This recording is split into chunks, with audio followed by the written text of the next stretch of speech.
I'm Ariana Grande. Hi, I'm Cynthia Erivo. And you're listening to the Broadway Podcast Network. Visit bpn.fm to discover more.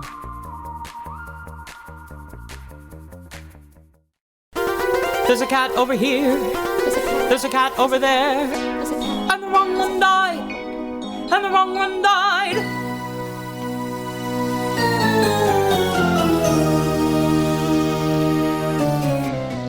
Welcome to The Wrong Cat Died, the podcast breakdown of the catastrophe. I'm your host, Mike Abrams, and today we have another fun episode. Our guest today actually joined us on a Broadway Con panel a few years ago, but I wanted to hear the full take. He is the co-founder of the Broadway Beat and just a hilarious human and comedian in general. So welcome, Zach Raffio. Thank you for joining me. Good morning, Mike. How are you?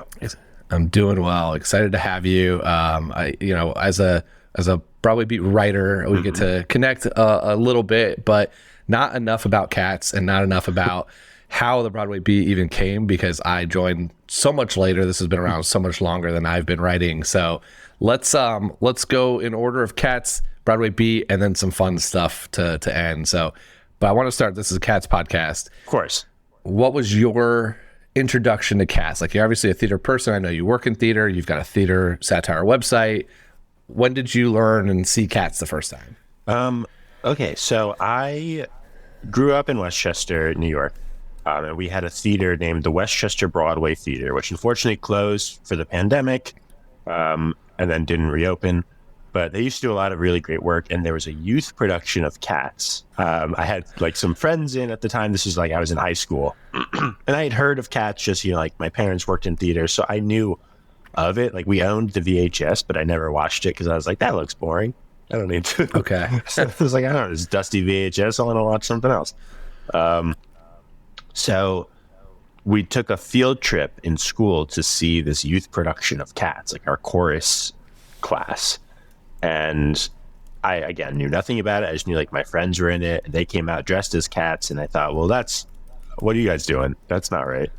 And I remember really liking it. And at intermission, myself and my friend John, who was in the class, we both were saying to ourselves, not to ourselves, to each other, this is really cool. I don't know what's going on. Yeah. Which is not a... They didn't either. Your friends in the show didn't either. Oh, yeah. And they were just like, we're getting out of school. This is fine. Yeah.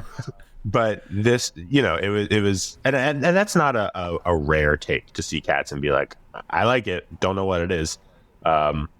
So there was a woman near us who wasn't with our class. She was just a regular person attending. And she said, do you want me to explain the show? Like, what's going on? And we were like 14. We were like, sure, go ahead. And somewhere through like her explanation, I also got lost in what she was saying. So by the end of her spiel, I was like, oh, cool, thank you. And then I was like, I still have no idea what this show is about. I am not old enough or smart enough, I guess, to get it. That's a very dangerous proposition by that lady, because I first of all, I am the person I feel like I know more than most people about the show by a mile, because of this show now. There's obviously a lot of super fans who really do know the show intently, and then also the people who did it.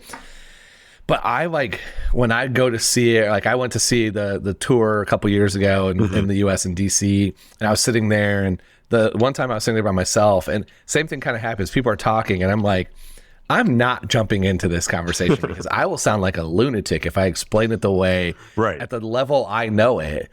Of like, well, let me tell you about the backstory of this character. And, but to do it, to talk to a 14-year-old is also even more dangerous, because it's a pretty dark and heavy like story if you really think about it. It's a dark and heavy story, and also kids are mean. Like we were nice, but because we were in chorus, like what leg do we have to stand on? But but there's a chance where you ask these 14-year-olds who are on a field trip, they've been dragged to this, like, do you want me to tell you about this show? And they might be like, fuck off, old lady, get out of here. So thankfully we would never. You should get her on the show. I mean, if you have contact information, I'm ready. I want to hear that explanation. I've never had less contact information for a person before.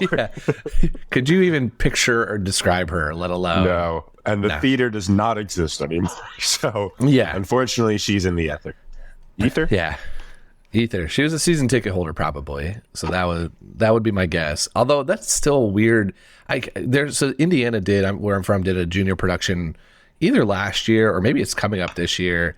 And my mom volunteers at the place that's doing it. And so she was telling me about it. And she's like, you should come and do this stuff. I'm like, no, I shouldn't. Like, I shouldn't come to a junior production of Cats as an adult. Who doesn't live in that state. Yeah. Like, unless they're inviting me to be like, oh, here's somebody who knows a lot. And they're going to tell you a little bit, like, you know, like part of the rehearsal process where I'm an invited guest. Yeah. Like, I shouldn't just come to watch. No. Like, that's not the vibe I should be going for. I don't think anyone needs to cross state lines for a junior production of Cats. Yeah, for sure. I think that is exactly the way it should go. Yeah. So that was your first introduction. Did you see the revival? Have you seen other productions? I did. So then I saw the revival in like 2016-ish with Leona Lewis. Okay. Yeah. Yep. And I loved it. It was amazing. And then what was interesting is that I remember coming out of that being like, the man who danced Mr. Mistopheles is the greatest dancer on God's green earth. That was the greatest choreography I've ever seen. And then I saw Illinois, and I thought, the man who dances this lead role is the greatest dancer on God's green earth. Same guy. Yeah. It really like clicked so many things into place. I was like, I'm right. This man is incredible. Ricky Ubeda. Unreal. Yeah. That is really funny. Ricky's done a ton of stuff. And then you had Andy Blankenmuller with that choreography who's done Hamilton and all kinds of things. And so you saw incredible talent multiple times. Yeah. And I loved the revival. I went with, and it was interesting, I knew the show pretty well at that point. My dad had played the show on Broadway. He was a Broadway musician for 35 years. Okay. So it was never his show fully. He was a sub on Cats, but he played it a lot, and this is, the original, and he never ended up seeing it at the time. Like, even though he was subbing on it, he never like sat down and saw a Broadway production of Cats.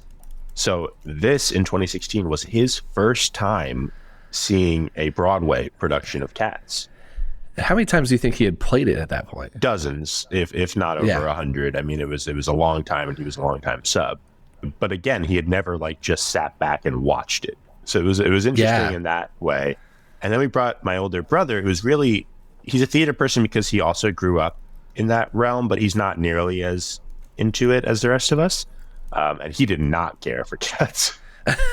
I do think Cats is a show that you either have to enjoy the ambiguity of storytelling, like you like that type of thing, or you have to really love the music and dancing. Yeah. If you're not one of those people, like the average theater goer, it's a tough one. Like it is. And so I get that. Yeah. So I don't fault him for it, but we walked out, like me and my dad were like, what a night. And my brother was like, what time's the train? So I walked out. I probably saw it around the same time you did, because I saw that was my first time seeing the show. And right. I walked out so wildly confused as someone who, again, did parody writing and storytelling like myself. Like, I loved that. I like spent so much time trying to figure that part out because it wasn't so clearly laid out for me. But at the same time, also have a mom who's a musician and and can't dance or anything, being like, this is just talent. Like, this is incredible what I just watched, but I don't know what it was. Yeah, and sometimes a vibe is important. So I think if something hits you in a way, even if you don't fully, if you can't put it into words, that's better than being able to explain something and feeling nothing toward it. Yeah, that's true. It's memorable. I think that is important. And when you think about theater, there's been shows where, I'm not going to throw any under the bus, but I've lived here since 2016, and there's been shows where I went to, I'm like, I remember a line from the show, and I couldn't tell you what the show was about or anything. I just remember that like one joke or line or anything, and that's like, that's probably not great. I couldn't even tell you the basic plot of whatever the show was. Right. But there's other ones where I'm like, I could remember every detail of this. Yeah. So I'll take that over the former any day. For sure. Okay, let's pivot to the Broadway beat. It's so fun. It's so funny. Walk me through the beginning. Like, how'd you like come up with this idea and start creating this? Of course. And, I'll just say as a side note, I do in some ways consider you our Cats correspondent. Yeah, well, there's a couple. There are a couple people who are very deep, and I'm always like, I see a good catch show, I try to support them, but there's been a couple where I'm like, that's actually not right. Like, we shouldn't run this one.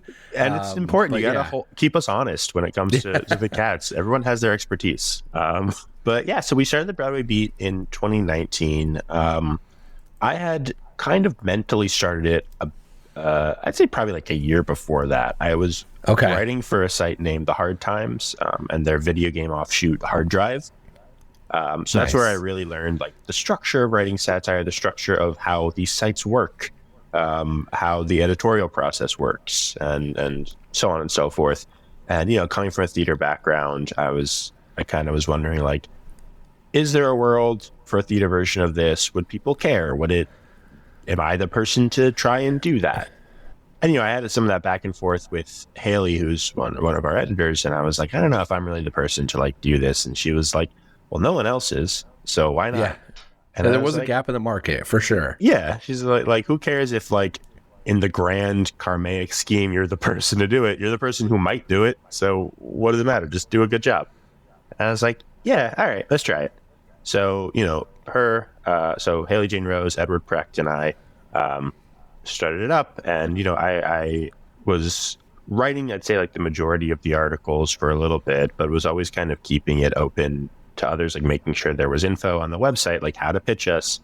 Yeah. The Hard Times founder, Matt Sancombe, you know, we had a conversation early on where he just kind of gave me some beginning, like, here's things that I think would have been helpful if I knew that I learned along the way. Throughout the process, for sure. Yeah, which was nice. He was very generous with that. And he was like, obviously, if you want to post in our Slack for the Hard Times, like inviting people to write, you have my blessing 100%, which I did. And that helped a lot, getting us some early people who not only were interested, but knew how to write satire, which I think gave us like I don't want to say early advantage, because like, you know, it's not a competition, but like an early influx of people who were game. Yep.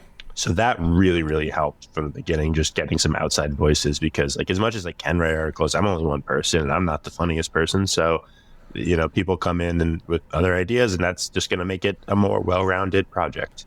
So then, like, you know, as we got on, I started more formalizing Haley and Edward's roles, just like as editors, as contributors. They also write for the site as well, of course, but it's, you know, really helpful for them to come in and have a more structured role in terms of like helping our writers just get over the finish line. And then we just, added more and more people, met some great people, which has really been like my favorite part of it is I've just gotten to, I mean, I wouldn't have known you most likely. For sure. And I'm so glad I do. So it's like, you know, there's so many people I've gotten to meet, so many really funny, impressive folks. Yeah, it's fun too. I mean, you've done your winter gala, and we've had other times where I've got to meet some of the other writers, and it's hilarious just to talk to these people, because everyone comes from slightly different backgrounds, and their tie to theater is either like direct or sometimes like mine, a little bit looser.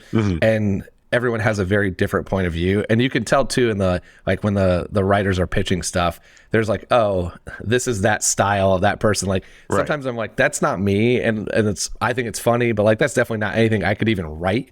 And then there's other times where I'm like, oh, that's like exactly the type of thing I would write, and I love the variety you have there.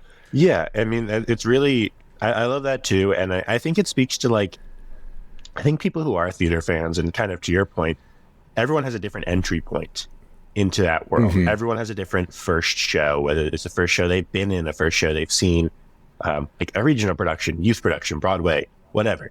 Everyone has their first entry point, and then kind of how that's spiraled out after is also different. So people have their own like kind of sub-interests, their own favorite show, their own weird things they notice. Being able to tap into those and finding out that like, this isn't just one thing that I've noticed. This is a thing that a lot of people have. So if we write an article about it, they're also going to identify with that. Is really cool. And it's really fun to kind of like gamble with that a little bit to see like, will people care about this specific take as much as I do? And sometimes I'm shocked by how many people. There was one that was, and you don't have to include this if you don't want to, but there was one years ago that was, this hot ensemble member's Instagram is weirdly religious. That's great. And it did so well. And I was like, wow, this is something that people notice, not just me. Yeah. Yeah, that's great. Well, that was going to be my next question. Do you remember what the first one that kind of went viral was? That's a good question. I think it was one that we rerun every 2 years or so, which at this point, we've only been around for 6 years. So that's like, we run it a few times. Yeah. It's Fuck It. Alphabet actress just not doing green this week. Yeah. You just reran it because of the movie, right? Yeah, we just reran it. We basically just reran like every Wicked one that we had kind of over the years. But that was one that we reran. And I think part of the reason that did so well was that, sometimes people don't know that things are satire. And that was one that I think people didn't know was satire and also had really strong opinions on. Yeah. Because in their mind, they're learning that the actress playing Elphaba on Broadway is refusing to wear the makeup. And what kind of firestorm would that cause if that was an actual news story? So every time we run that, we get a lot of people who are confused. And then a lot of people who jump in and either explain to them immediately that it's satire or kind of keep them going a bit, which is funny. Like I'll see people who will be like, don't take the role if you're not willing to do the work. And then I'll see people reply and be like, it is a lot of makeup though. Yeah, it's funny though because so many of them are so very clearly satire, and that's one that like you can kind of understand. And I look at like we're going to talk about the NBA here because I know that's a shared passion. But yes, the NBA Twitter, the Central versus Centel. Is like those are just believable enough that a lot of times I'm like, oh, that's not satire. Like that could have happened. Like that could be very real, and that's kind of their angle. Whereas that story fits that model, but so many other ones are just so ridiculously over the top. Yeah, that in a good way of like, there's no way anyone's getting confused by this. You'd hope. I've been surprised before. What I've really been surprised by is we've been, doing some more TikTok, which by the time this episode comes out, possibly rest in peace TikTok. Could be gone. Yeah. Be gone. We've been doing some more TikTok, and I don't want to sound disrespectful to people who engage with the TikTok because it's nice of them to watch and comment, but there are people on there who do not get it. And I wonder if it's an age thing. Because I think some of it's platform though, because TikTok is such I'm not giving it full attention. I'm just mindlessly scrolling. Yeah. Versus like I'm reading one of the stories you wrote. I've devoted time to read this versus because like I was in your video to end the year with Romeo and Juliet, or Romeo plus Juliet, and the comments on that got funny because there's a lot of people that got it, and there's a lot of people being like, why didn't you mention the outsiders? And I'm like, did you watch the whole video or did you just comment immedially? Right, exactly. There'd be so many people who were just like, my favorite was Death Becomes Her, and it's like, well, actually this wasn't really that, but okay. There's a lot of that, but we also got one time we at our gala last year, we had Fergie Philippe do a bit where he was singing the phone book, and we wrote a song that sounded like it was reading the phone book, but it was obviously a comedy song. And we put the video up on TikTok, and a lot of people really liked it. And one person commented, "Isn't this doxing?" Yeah. And I was like, if you think for 1 second, do you think these are real people that this is real, or maybe that these names fit the rhythm of the song so perfectly because it's fake? Yeah. That is, see, I hope with something like that maybe they're also just being sarcastic and funny. That was my thought, which I was like, that is funny. We went to their page and just context clues tell me that they were not joking. No. Okay. Yeah, there's one. I won't throw the guy under the bus, but there is one guy who for a long time replied to almost every story. Yeah. And was kind of angry at times, and I was like, does this the picture looked like he's a little bit older. I'm like, does this guy get what this is? Like, I don't think he understands what's happening here. Yeah. And if he doesn't understand, why is he so passionate about letting us know? Why is he following this on Instagram? Right. Like, so, I mean, again, the internet is a big, wide, weird place. And most of the time, thankfully, these articles land in the right way with the right people. Yeah. What has been your favorite couple of stories that, not the ones that you didn't write, but that came from the other writers? Ooh, good question. So there was one recently that was a brand new writer. It was his first article. His name's Eli Mendenhall. And it was, oof, baby crying on airplane clearly hasn't found healthy mixed belt. Yeah, that was a good one. What I loved about it was that I have no vocal training. I don't know that world. But there was a lot that like dug into the minutia of that. And I love when someone's like, not just interest, but clear, like, I guess expertise might be a strong word, because again, I don't know. I can't speak to how much of an expert, but their background and their knowledge comes into a piece that I don't know about. I love that, because it's speaking to people like who have that shared understanding, that shared interest. Yeah. And it's interesting, like being the person who runs the site who doesn't have that shared knowledge. Like I'm learning too, and I understand the comedy of it and like how it makes sense, and I'm able to double check that like these things are correct or correct enough for this piece, which is important.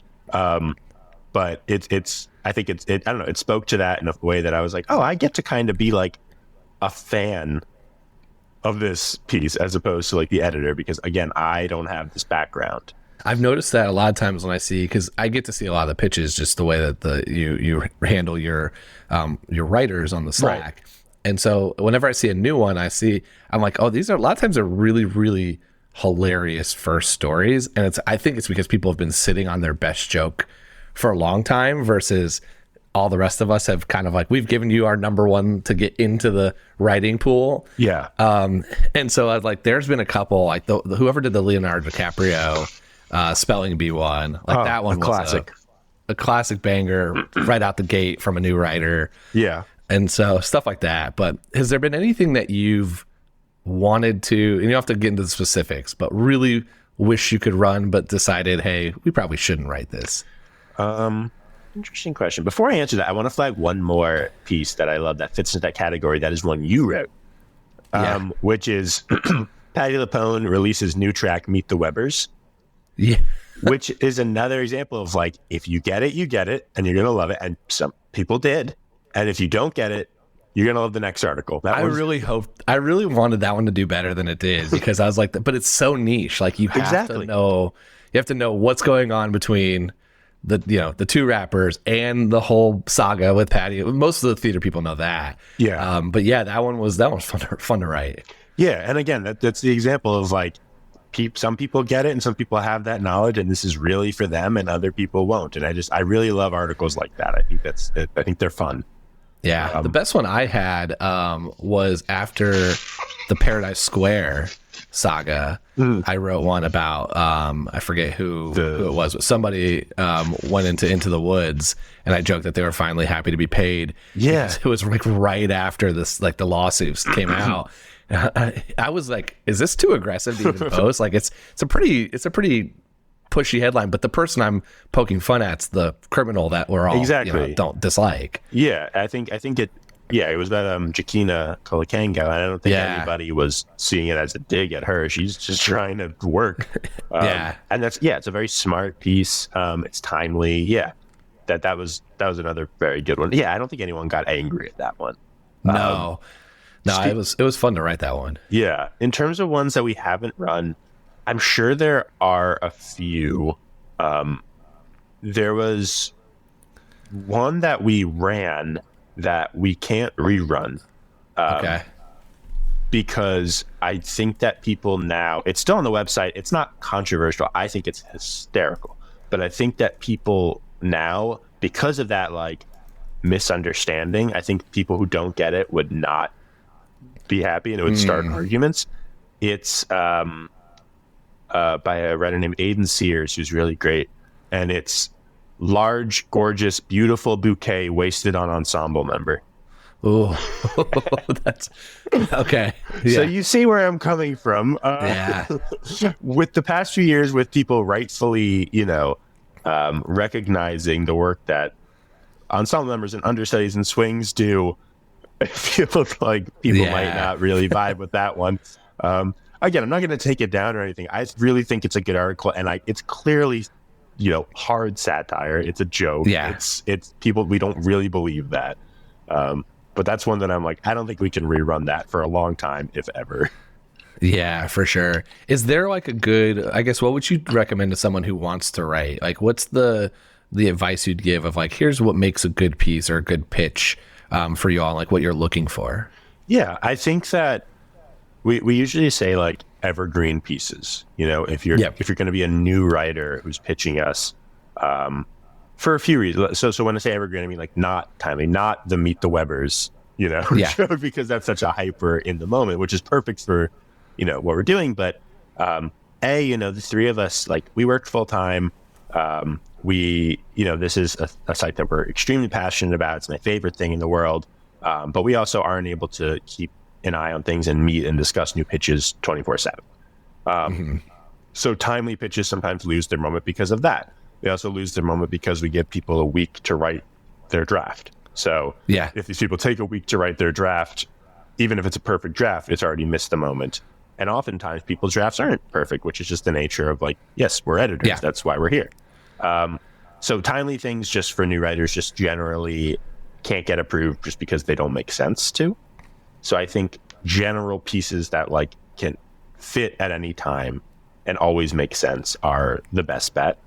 I mean, one of the biggest things is that the kind of joke, the punchline should always be at the end of the headline in my mind. That's why it's the punchline. I think that there are times where people pitch things, which again, this is a lot of people's first foray into satire writing. So I don't fault anyone. It's a good idea or something, but the structure of the headline isn't quite right or something like that. I'm able to understand the joke and know how to rearrange it. I often will rearrange or tweak people's headlines to be like, this is a stronger wording, which again is the role of an editor. But I think like if you're trying to think of the headline, you're trying to think of the ideas, thinking of it as like set up and knock it down is really helpful for coming up with the ideas in the first place.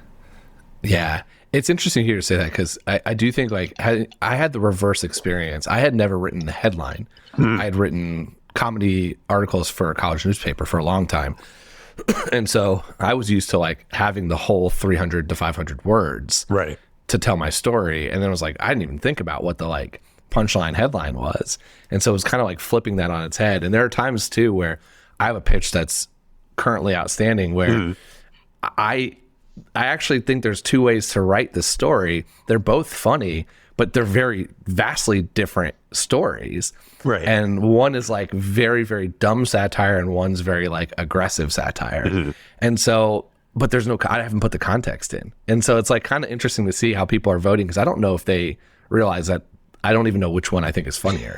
Yeah. And for context for listeners, you know, we have a Slack where we all pitch things and we have kind of a vote system that I call sort of a soft vote system because we read every headline, of course, and discuss them all. But we ask people to like or respond to pitches that they like just so we can get kind of a feel of the group. And, you know, again, the idea that like things may identify with people that don't necessarily mean as much to us individually. So we get kind of a feel for like the greater community. So it's more of a vibe check than it is like an actual like, the people didn't approve your headline, so neither shall we. Like we consider everything. It just helps us kind of understand. Well, and there's the reverse of that, which is there's been a couple where I've like put them in being like, you shouldn't let me write this. like, and it's funny and it's voted on, but like, it's probably fringe appropriateness or like, you know, like maybe this is not the right joke that we should, you know, put our name on. And those usually actually do really well because everyone's like, yeah, we thought the same thing, but like probably didn't decide to post it. There's been a few that like get really good responses and I think are funny, but I'm just like, it's not gonna. I know from running the site that this is not gonna be what we want it to be.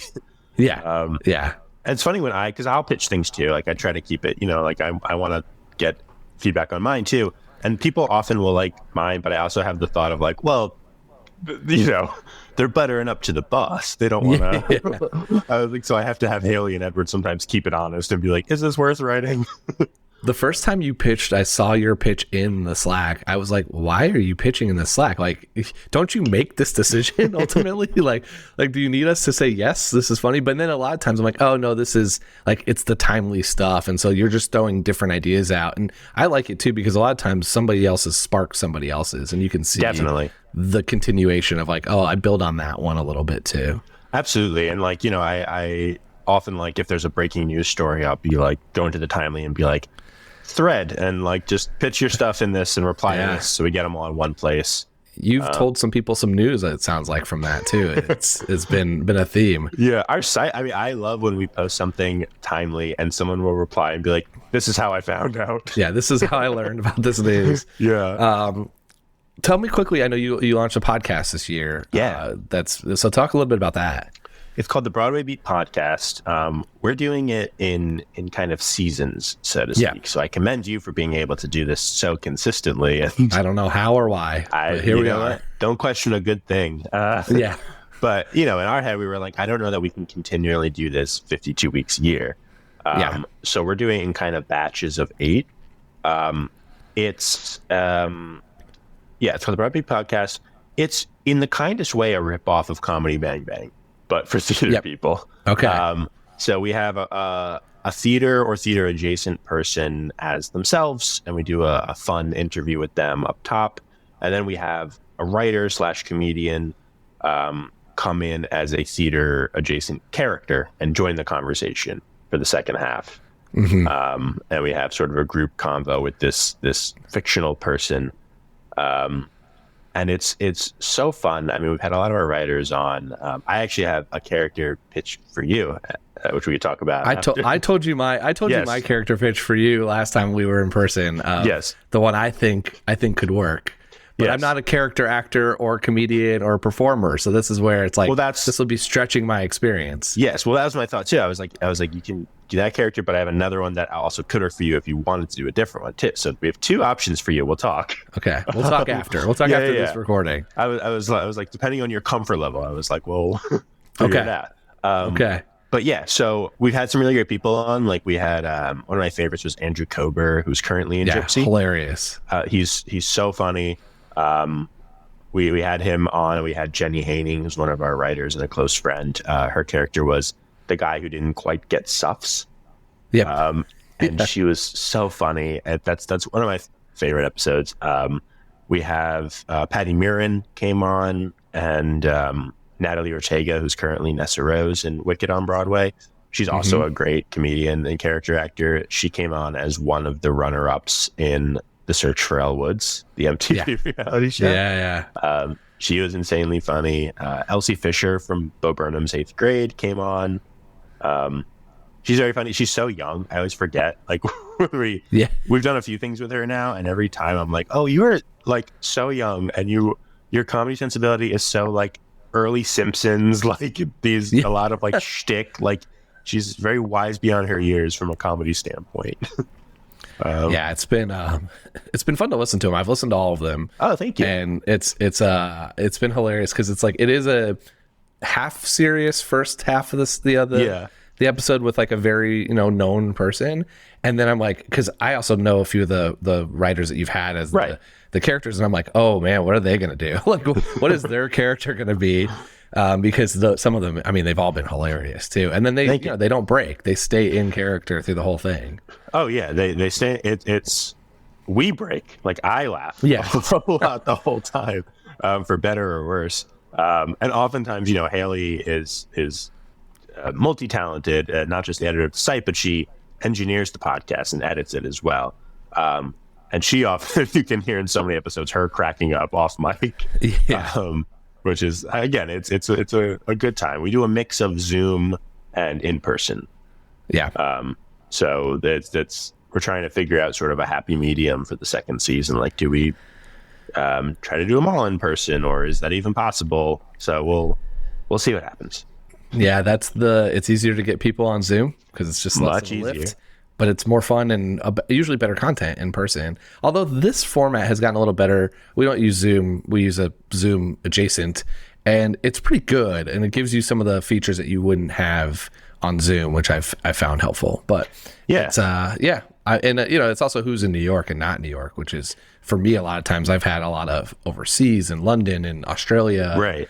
I'm like, great, I'm going to record at 10 p.m. my time, 9 a.m. your time, and we can do this because it's easy.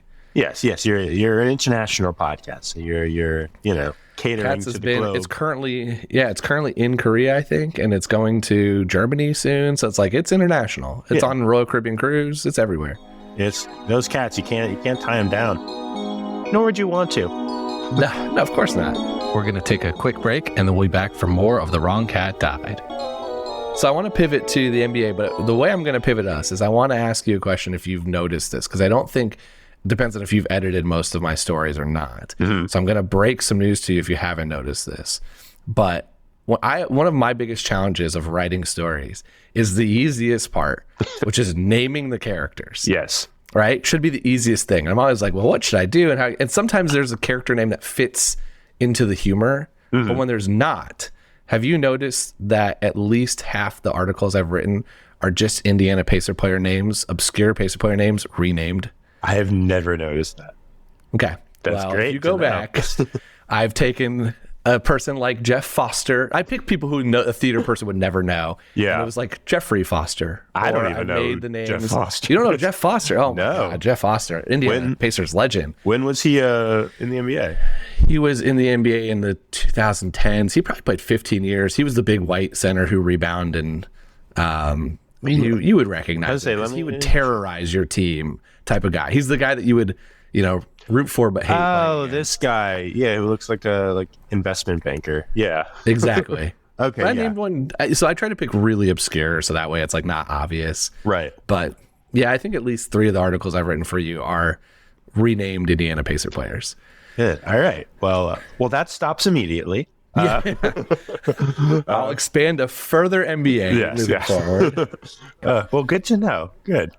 So here's how we're going to pivot this. For everyone listening, as we're going to slowly lose all of our listeners at this point in the podcast. Yeah. Speaking of Zach and I niches. Zach and I are both very big basketball fans. I think I've talked about that before. We've had a few where we've done some sports things. Like I think my sports background's well known, but I've wanted to do this for a little while, and I think you're the perfect person to do this with. All right. So I want to take the cat. I want to take, the character, and I want to say which NBA player fits that character. And so I spent some time thinking about this. This is what I do when I have free time. So I'm going to name you the cat's character, and I want you to tell me which NBA player you think most embodies that personality or character. And you can tell me past players, current players. I did mostly current players. I tried to pick also people that if you do watch the NBA, you would hopefully know who they are, not like the most obscure players. Right. But it's an open game, whoever you want to name. So let's start with Mr. Mistopheles. All right. Mr. Mistopheles. Well, I'm thinking of someone very showy. I'm trying to think of someone, my initial thought is, there's Luka Magic, but I don't think he's right. Ooh. I don't think he's quite it. But I'm trying to think of someone very creative, Yeah. I mean, it's tough. I mean, he's very top of mind right now, but Shai Gilgeous-Alexander, if we're thinking of this season, I mean, the things he does are amazing. The way he'll put something up that I'm like, well, that won't go in, and he didn't mean to do it like that. That looks crazy. And then it goes in the most smooth manner. Yeah. And it's like, oh, he meant to do that. I thought the same way, but I thought Steph Curry, just because of like the Olympics and just a couple of shots. It's like, there's no way a human can do that many turns and can make that shot. And so I thought Steph Curry. The other one I thought was Luka's teammate, which is Kyrie Irving. Kyrie handles are there. And honestly, if any cat was going to be a flat earther, it was probably going to be Mistopheles. Yeah, I Kyrie came to mind too, again, because of just the pure creativity. But I actually like Steph Curry. I think that is the answer because there is the sort of legend and notoriety behind Mr. Mistopheles. And I think, Shai doesn't have that yet because he's, newer in his superstardom, whereas Steph is kind of, again, changed the game. The man who broke the game. So I think Steph, I'm with you on that. I think Steph Curry is the right answer. Okay. What about the Rum Tum Tugger? Maybe that's Luka Doncic. Ooh, okay. I think like I don't know, because like, Rum Tum Tugger is like, look at me, and Luca's always complaining about something and very like That's true. ego-y. And I'm fine to insult Luka Doncic. I'm not a Dallas fan by any means. So I'm just sorry that Rum Tum Tugger has to get involved in this. Yeah, mine's probably worse then, because I thought, who's the one who's kind of a shot chucker? Look at me. I don't care about if the team wins or loses. And so I went with LaMelo Ball. So, I think very like puts up numbers, is, family's rapping with him. He's got some brothers that are also trying to be in the show. It does fit for me. I think, I see that. I always chalk a little bit of LaMelo's situation up to his team, though, in the fact that how much can he really do to be competitive with what he has? That's true. I feel like Jordan Poole would hear this conversation and be like, "It's me, guys, it's me," and we would say, "Actually, you're not in the show. Yeah, we don't even want you in this show. Exactly. We're good. $27 million a year. Yeah. What about Old Deuteronomy? I think that has to be a coach. Oh, okay. I mean, LeBron is the easy answer. I went LeBron. Yeah, LeBron, of course. But I actually think that maybe Adam Silver, or if we were talking just Knicks, which was kind of where my mind immediately was, I was like, well, that's Tibbs. Yeah, he's going to hurt somebody too. So it really does fit. He decides the one person who doesn't get injured. It's probably Josh Hart. But yeah, but I think if we're talking full NBA and talking players, that's got to be LeBron. Yeah. What about Skimble Shanks? Skimble Shanks. What? Well, that's the train one? Yeah. Okay. This one was the hardest one for me. Yeah. No one comes immediately to mind. Skimble Shanks, age-wise, what are we talking for Skimble Shanks? He's kind of older, but not like LeBron old. So here's the way I'll tell you my answer. I thought it's Domantas Sabonis, because I think it's like ethical basketball, efficient, does the right things, makes the right plays, isn't probably winning you anything though, but is like, is going to come out there and produce and is going to be an integral part of the team. I don't dislike that. I'm going to say Chris Middleton. That's a great example too. Yep. Yeah. I mean, he did help win a championship a few years ago, but I think at this point he helped. Exactly. And I think at this point he's a steady hand. He's a good locker room presence, I'm sure. But he's not the flashy guy. Okay. Let's do some of the, I think these are the easy ones now. Okay. McCavity. Oh, McCavity. Yeah, there's a lot of options there. I mean, there's John there's Morant. only one answer. Well, okay. I didn't think about John. It's Draymond. It's gonna be Draymond. Oh yeah, it's true. Yeah, you're right. I was trying to think. What I was trying to think was, I was thinking of Ja, but I was also trying to think like, who's a really great defender, and I was like, I don't know, Dyson Daniels, but that's a little that's too obscure. That's where we were gonna lose listeners. Yeah, Draymond's already on the fringe of this. But, yeah. Okay, Bombell Urena. Ooh, okay, wait, what's her deal again? She's tall, confident, and kind of like on the path to being a star, but could go either way. Wemby. That's what I had. I have Wembanyama. That's the answer. Yeah. Yep. Okay, I'm going to save the one that I think is the funniest for the very end. Okay. So let's do Gus. Okay. What's your answer? I also still think it's kind of LeBron. I didn't really know where else to put like an old, still has it. It could be Durant, I think was the other way I was thinking. Yeah, you know what? My immediate thought was Jeff Green on the Rockets, who kind of still... here's the thing. He doesn't play very often, but I've seen a few Rockets games because similar to the Thunder, I think that they're a fun young team. And when he gets a few minutes, I'm like, he doesn't not have it. Like he's for sure. Like he's, again, a steady hand. Like he can shoot a corner three. He's not the worst defender, especially for his age. Like he's kicking. I think there's like a year or two left of him being like a useful player, not just like a DeAndre Jordan type. Yeah. Grisabella. Speaking of DeAndre Jordan, I don't want to say Jimmy Butler because he's sort of a controversial man right now. So I'm trying to think of another like older player who's real. Chris Paul. Chris Paul's good. I had Embiid. I think Grisabella is more of a likable character than Joel Embiid. Well, maybe this whole show predicates around me not liking Grisabella, so maybe that's also part of it. And All this right, here's the predicates around me easiest one. not liking Joel Embiid. So That's me too. That's why I was like, this is perfect. I think this is the easiest one. I think there's two potential answers, but Okay. who's Buster Jones? I actually don't know. Who's your? So I'm gonna give you the criteria. Okay. Who's out of shape, overweight, and overpaid? Oh, Zion Zion and Embiid. and James Harden. Oh, isn't James Harden having a good season though? I haven't seen any Clippers games. I don't know. I don't watch the Clippers games either. I thought But- if you said like 3 years ago, I would have been like, oh yeah, James Harden. But I felt like he was. It's Zion. It's Zion Williamson, unfortunately. Yeah. Yeah. Okay. Well, this is fun. Now, everyone who fast forwarded through this, come back. We're gonna go back to Cats. Yeah.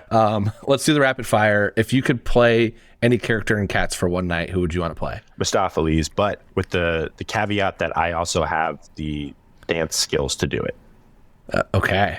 Yeah. Oh no. Yeah. No, that's the you have to like that's part of it. Like if I could do it, I could sing it. I could do it if I had that ability. Which like personality would be the most fun, or track would be the most fun? Yeah, this isn't like you know those dreams where you wake up and you don't wake up, you're dreaming, and you're like, oh no, I'm late for this test that I'm not prepared for. Yeah, it's not that scenario. You don't want to be in there in the unitard, not being able to dance at all in front of 1,000 people. I spent 45 minutes doing makeup, but I don't know the track. Yeah. Okay. Favorite and least favorite cat personality wise, like who would you want to hang out with? Who would you not want to hang out with? I wouldn't want to hang out with Jenny Dots. I don't have time for that. Just figure out your shit, girl. Yeah. Who do I want to hang out with? You know what? I think Gus would have some interesting stories. You know, when you like hang out with like a grandparent for a long time and they have like a stiff drink and they talk your ear off. Yeah. I think that's senile, but really entertaining. But like there's a fire going and you're having a drink too. It's nice. I think Gus. Favorite song in Cats? I mean, Mistopheles. I hate to harp on it, but it's a banger. It's long. It's great. Yeah. Yeah. And who do you think, which cat would be the best Broadway beat writer? That's a really interesting question. I'm trying to think of who would be not just the funniest, but who would turn their drafts in on time, who would follow kind of the formula. Who did we say before was sort of ethical Chris Middleton type? Skimbleshanks. I think, let's go with Skimbleshanks. Skimbleshanks would turn it in on time. I don't know how funny it would be, but... Yeah. But they would be... I think they'd be active on the Slack. Yeah. Like, I think that they would be a good just community member. I was thinking Mungo, Jerry, and Rumple Teaser, but they're not turning anything in for you.